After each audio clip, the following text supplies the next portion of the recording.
In this video, I'm going to be showing you how you can log in to your Twitch account. So watch this video till the end and subscribe to our channel if you are new. Also press the bell icon so you get notified for more future videos. So let's get into the video. Now in the search bar, type in twitch.com. Now from here you can go to the login option.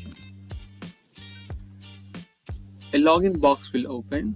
Now you can type in your username and your password.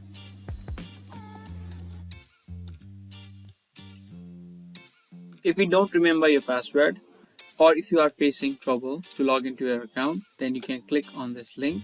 From there, you need to follow a few steps to be able to recover your account. Now when you're done, you can click on login.